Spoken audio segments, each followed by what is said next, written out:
शुरुआत करते हुए आपको बता दें कि यूपी बजट की शुरुआत राज्यपाल आनंदीबेन पटेल के अभिभाषण से हुई थी। तो वहीं कल वित्त मंत्री सुरेश खन्ना ने विधानसभा में बजट पेश किया। ये बजट यूपी सरकार का अंतिम पूर्ण बजट है। तो वहीं आज राज्यपाल आनंदीबेन पटेल के अभिभाषण पर चर्चा होनी तय है। कयास ये लगाए जा रहे हैं कि राज्यपाल के अभिभाषण पर चर्चा के दौरान विपक्ष हंगामा करते हुए नजर आ सकता है। तो वो तस्वीर आपको दिखा रहे हैं। अभिभाषण के साथ बजट सत्र की शुरुआत हुई थी। आनंदीबेन पटेल राज्यपाल उत्तर प्रदेश की, इन्होंने अभिभाषण दिया था और आज अभिभाषण पर चर्चा सुनिश्चित है। इस खबर पर ज्यादा जानकारी के लिए अनूप हमारे संवाददाता लाइव जुड़ गए हैं हमारे साथ में। अनूप, क्या कुछ अपडेट आपके पास? हंगामा हो सकता है क्या आज भी? देखिए पूजा, उत्तर प्रदेश में जिस तरीके से सत्र चलता है, आपने देखा होगा कि अभिभाषण जिस समय आनंदीबेन पटेल का चल रहा था उस समय विपक्ष हंगामा कर रहा था और बाइकाट कर दिया था अभिभाषण का। तो आप इससे अंदाजा लगाया जा सकता है कि आज उसी अभिभाषण पर चर्चा होनी है। तो हंगामा किस तरीके से होगा, उसका रूपरेखा क्या होगी, उस समय वर्तमान हालात क्या होंगे। लेकिन इतना जरूर कहा जा सकता है कि जिस तरीके से विपक्ष सरकार पर लामबंद है, जिस तरीके से लगातार हमलावर है, चाहे महंगाई को लेकर हो या फिर बजट जिस तरीके से कल पेश किए गए उसको चुनावी बजट पूरी तरीके से घोषित किया है, जिस तरीके विपक्ष ने सवाल उठाया है। आज अभिभाषण पर चर्चा होनी है। इसमें विपक्ष अपनी तर्क किस तरीके से देखता है फिलहाल ये आने वाला वक्त ही तय करेगा। लेकिन ये उम्मीद जरूर जताई जा रही, जैसे विपक्ष से हमारी बात भी हुई तो उनका कहना है कि जिस तरीके से अभिभाषण हुआ था उसके बाद वहां पर हंगामे के बाद वो जो अभिभाषण पूरी तरीके से विधानसभा में नहीं हो पाया था, एक बार अपील भी किया था, आपको याद होगा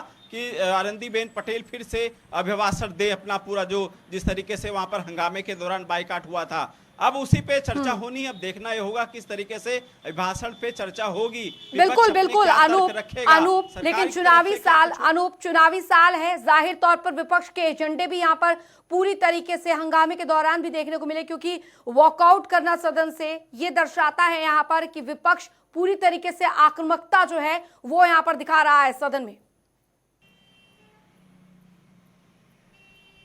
बिल्कुल ऐसा ही बात है कि चुनावी साल है, ऐसे में विपक्ष हमलावर है। आप सुबह से देखा तीनों पार्टियों, चाहे मुलायम सिंह यादव संरक्षक समाजवादी पार्टी की बात करें, अखिलेश यादव का पेट्रोल महंगाई पर ट्वीट आ गया है, बीएसपी प्रमुख मायावती का सुबह ही ट्वीट आ चुका है, प्रियंका गांधी सरकार पर हमलावर हो चुकी हैं। तो ऐसे तमाम जिस तरीके से विपक्ष लगातार घेरते हुए सरकार को नजर आ रहा है, खासकर चुनावी साल को देखते हुए, क्योंकि करीब 4 साल से ज्यादा हो रहे हैं सरकार को चुनावी साल। ऐसे में विपक्ष कहीं ना कहीं अपनी जमीन तलाशने की कोशिश कर रहा है। भले ही उत्तर प्रदेश में कई इतिहास बजट में रचे गए हों, पेपरलेस की बात करें या फिर सबसे ज्यादा बजट जो अब तक का सबसे ज्यादा बजट कल पेश किया गया है, तो ऐसे में विपक्ष को कहीं ना कहीं कमियां नजर आएंगी। जो कमियां हैं वो जनता के लिए भले ही बहुत ब्रीफ टाइम में आप बताइए कि जो है जिस तरीके से अभिभाषण की शुरुआत हुई थी, जब बजट सत्र की शुरुआत हो रही थी तो विधानसभा के बाहर काफी तरह का हंगामा देखने को मिला था।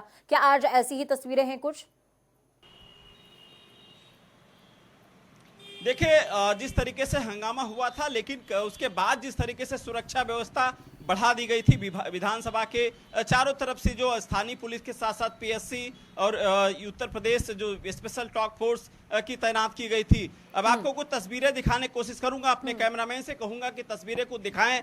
ये विधानसभा का जो बाहरी छोर है, दोनों तरफ इस तरह सामने आप मुख्यमंत्री का कार्यालय है, इसको लोक भवन कहा जाता है, और ठीक सामने विधानसभा है। ये बैरिकेटिंग लगाने के बाद यहाँ पर जो चैत की दोपहरी होती थी पूजा, तो यहाँ पर जो पुलिसकर्मी थे, तो उसी जब सूर्य देवता अपने चरम सीमा पर होते थे तो उस समय बहुत गर्मी होती थी, ये पुलिसकर्मी अपनी छां की तलाश में इधर उधर हो जाया करते थे। लेकिन लखनऊ कमिश्नर की एक मुहिम के बाद ये यहाँ पर उनको छाया की व्यवस्था की गई ताकि अपनी ड्यूटी पर मुस्तैद रहें। और जिस तरीके से विपक्ष ने हंगामा किया था उस दिन, आपने देखा था कि गन्ना और पेट्रोल लेकर के, हालांकि सुरक्षा में उस चूक मानी जाती, क्योंकि विधानसभा के अंदर अगर पेट्रोल चला जाए, डीजल चला जाए, ये बहुत बड़ी सुरक्षा में चूक होती है। लेकिन विपक्ष लेकर वहां पर पहुंच गया था। तो ऐसे में कहीं ना कहीं पुलिस मुस्तैद है और कोशिश कर रही कि विपक्ष के जो हंगामा है उसको तोड़ा जाए और किसी प्रकार से कानून व्यवस्था पर खिलवाड़ ना किया जाए पूजा। ठीक है, बहुत बहुत शुक्रिया अनूप हमारे साथ जुड़ने के लिए, अहम जानकारी साझा करने के लिए। बिल्कुल,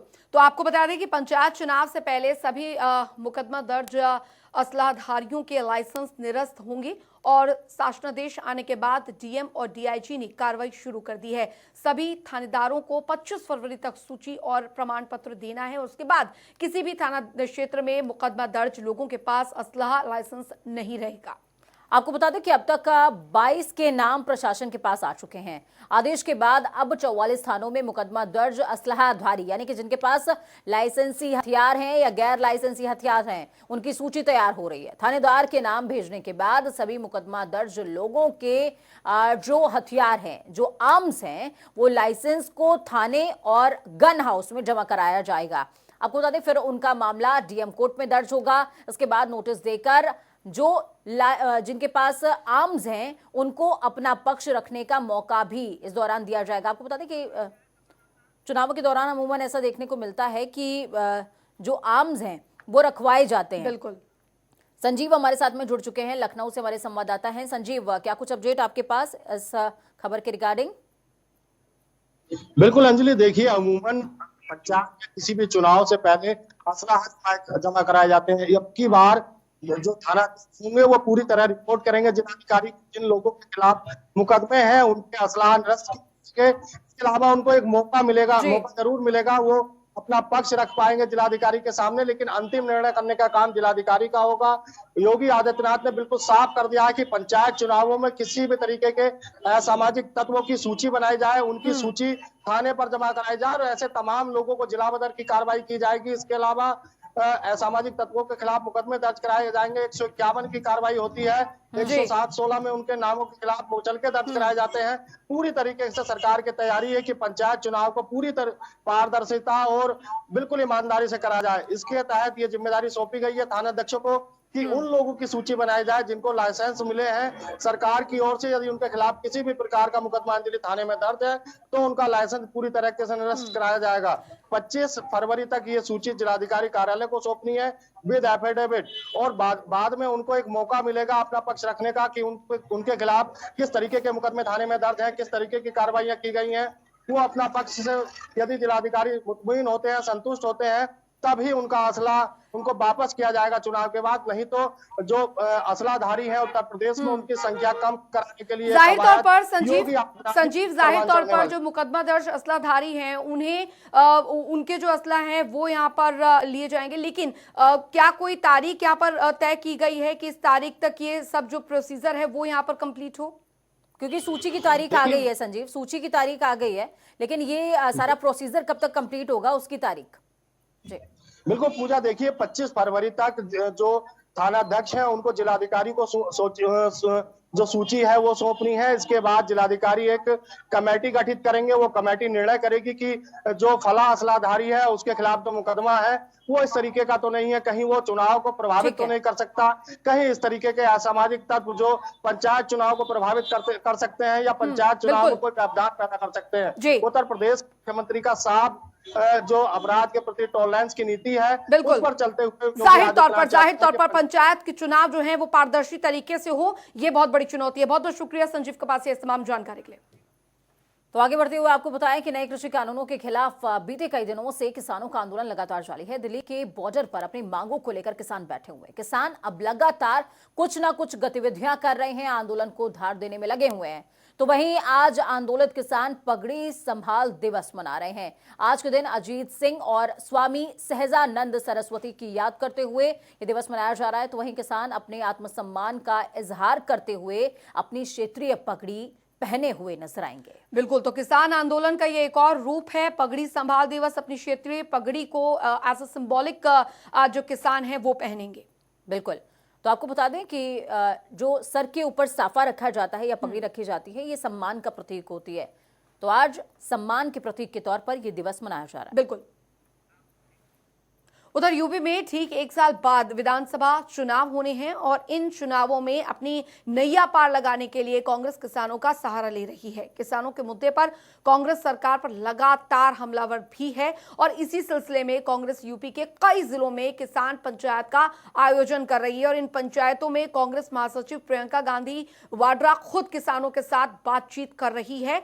किसान पंचायत का अगला पड़ाव मथुरा है। पूजा, बिल्कुल प्रियंका, आपको बता दें कि पालीखेड़ा में किसान महापंचायत को संबोधित करने वाली हैं। किसान पंचायत में शामिल होने के अलावा प्रियंका बाके बिहारी मंदिर के दर्शन भी करेंगी। बाके बिहारी का जिक्र हो रहा है अंजलि, तो वो दृश्य याद करिए जब दिव्य कुंभ शुरू हुआ था और ये शुरुआत जो है बाके बिहारी मंदिर से ही मुख्यमंत्री ने करी थी। तो मुख्यमंत्री के बाद अगला शीश जो बाके बिहारी के दहलीज पर टिकने वाला है वो प्रियंका गांधी का है, लेकिन कृपा किस पर होगी ये वक्त बताएगा। बिल्कुल। और पूजा, प्रियंका गांधी वाड्रा का खासकर यूपी विधानसभा चुनाव का जब भी जिक्र आता है कांग्रेस की तरफ से जिस तरीके से प्रियंका गांधी वाड्रा को आगे किया गया है, हर रैली के दौरान भी वो काफी दिखी हैं। ठीक है। सुरेश हमारे साथ में जुड़ चुके हैं, हमारे संवाददाता हैं मथुरा से। सुरेश, क्या कुछ अपडेट है आपके पास? क्या तैयारियां पूरी हो चुकी हैं? अभी किसके किसके पहुंचने का सिलसिला शुरू हो गया है? लोग नजर आ रहे हैं क्या?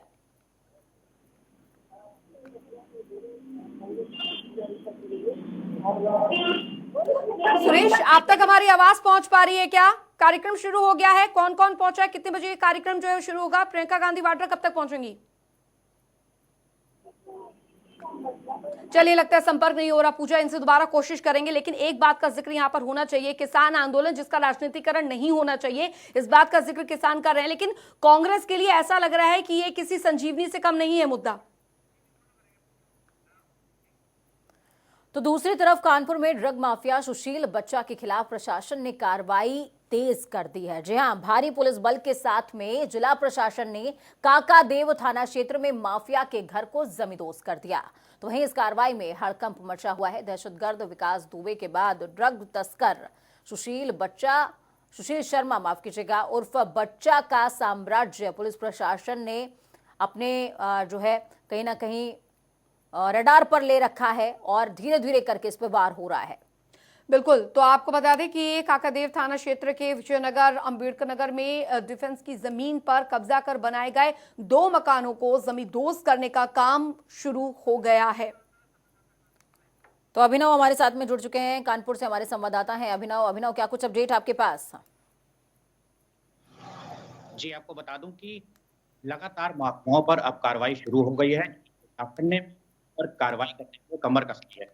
इसी कड़ी सबसे पहला था वो सुशील बच्चा का था, जिसकी अपूर्व संपत्ति जो उसने अवैध तरह से अर्जित करी थी, उस पर अब प्रशासन ने शिकंजा कस दिया है और कल से उसको गिराने की कार्रवाई शुरू हो गई है। काकादेव थाना क्षेत्र में बने उसके लगभग 5 करोड़ की जो उसने संपत्ति अरमापुर स्टेट की जमीन पर कब्जा कर बना रखी थी, उसको गिराने की प्रक्रिया शुरू हो गई है। क्योंकि उसका जो ये मकान था वो काफी सनसनी गली में बना हुआ था, जिसकी वजह से बुलडोजर और अत्याधुनिक मशीनें वहां पर ये लेबर और जो हाथ से और हथौड़े से तोड़कर उसको अभी जमीन दोज किया जा रहा है। ठीक है लगभग अभी अभिनव, इस तरीके की जानकारी है कि आज काकादेव क्षेत्र में जो मकान है सुशील बच्चा का उसको गिराया जा रहा है और ये शिकंजा लगातार कसता चला जा रहा है। जी बिल्कुल, सुशील बच्चा पर जिस तरह से कार्रवाई की गई है, इससे कानपुर के जो अन्य माफिया हैं और सुशील बच्चा के जो गुर्गे हैं उनमें हड़कंप मच गया है। प्रशासन की बात को अगर माने तो सुशील बच्चा के बाद अगला नंबर जो होगा वो विकास दुबे के साथियों का होगा, जो मुठभेड़ में मारे जा चुके हैं और जो गिरफ्तार हैं उनकी सबकी संपत्ति। अच्छा संजीव, एक आखिरी सवाल मैं चाहूंगी आपसे पूछना, क्योंकि अभी इसके और ठिकानों पर भी छापेमारी की जा रही है, क्योंकि अभी फिलहाल जिसका जिक्र आप कर रहे हैं। जी बिल्कुल, इसके अन्य ठिकानों के पर भी छापेमारी की जा रही है और चिन्हित किया जा रहा है कि इसमें ऐसी कौन कौन सी संपत्ति है जो अर्जित कर रखी है, सबको एक साथ चिन्हित किया जा रहा है और सब पर कार्रवाई की जाएगी। चलिए, बहुत शुक्रिया अभिनव, बहुत शुक्रिया अभिनव इस तमाम जानकारी के लिए।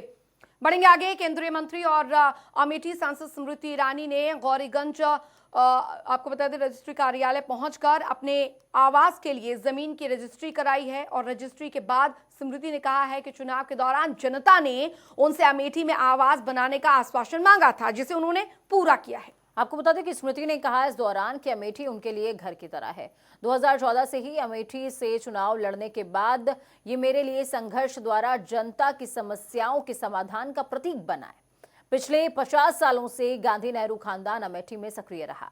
उन्होंने क्या किया, हम क्या कर रहे हैं, फर्क साफ है।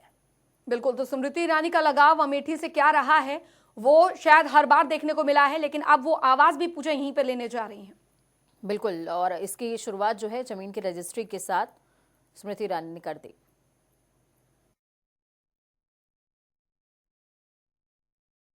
मैं किराए के मकान में रह रही थी। आज मेरा ये सौभाग्य है कि मैं यहाँ पर घर बनाने की अपनी प्रक्रिया शुरू कर पा रही हूँ।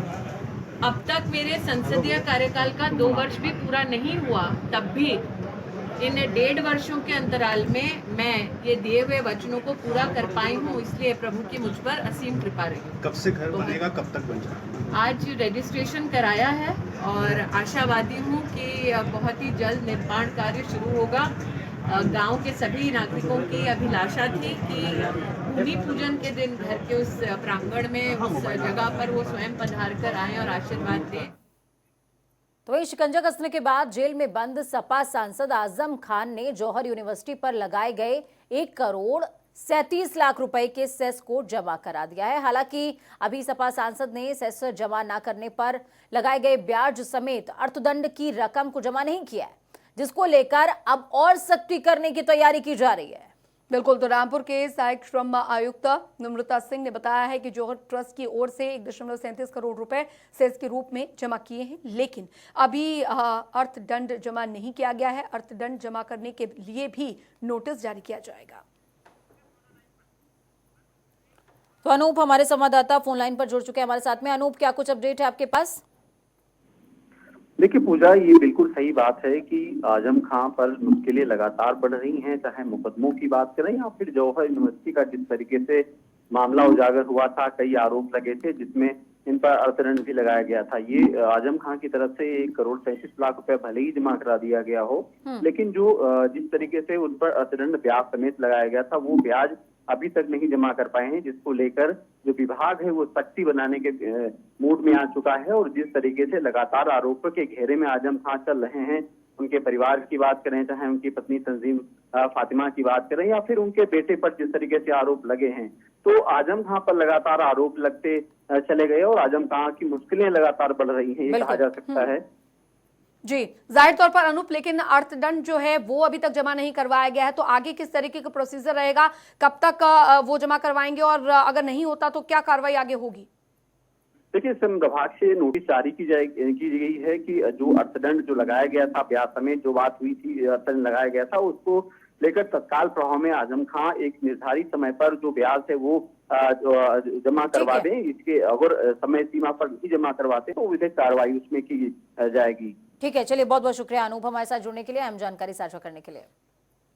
चलिए तो बढ़ेंगे आगे। आपको बता दें कि लखीमपुर खीरी से एक बड़ी खबर सामने आई है, जहां पर कॉलेज जाने को कहकर घर से निकली 4 छात्राएं रास्ते से लापता हो गईं। चारों लड़कियां दोस्त बताई जा रही हैं और इसमें 3 हाई स्कूल और 1 इंटर की छात्रा है। आपको बता दें कि दोपहर के बाद तक छात्राएं घर नहीं पहुंची तो परिजनों ने तलाश शुरू करी। देर शाम कोतवाली में तहरीर दी गई है। छात्राओं की तलाश में पुलिस की 3 टीमें गठित हुई हैं। छात्राओं की तलाश में सीओ सिटी अरविंद वर्मा के नेतृत्व में पुलिस की 3 टीमें गठित हुई हैं। प्रभारी निरीक्षक सदर सुशील कुमार सिंह ने बताया कि पुलिस की 3 टीमें गठित हो चुकी हैं और सभी छात्राओं की उम्र करीबन 15 से 17 के बीच बताई जा रही है। बिल्कुल, और ये सीसीटीवी फुटेज भी सामने आया है जिसमें इन लड़कियों को देखने को मिल रहा है। तो हिमांशु हमारे साथ में जुड़ चुके हैं। हिमांशु त्रिवेदी लखीमपुर से हमारे संवाददाता। हिमांशु, क्या कुछ अपडेट? जी बिल्कुल, आपको बता दें 4 छात्राएं एक निजी स्कूल के लिए निकली थीं, लेकिन जब शाम तक घर नहीं पहुंची तो परिजनों ने तलाश शुरू कर दी और पुलिस को सूचना दी। पुलिस तहरीर लेकर तलाश में जुट गई है। चारों छात्राएं आपस में दोस्त भी बताई जा रही हैं।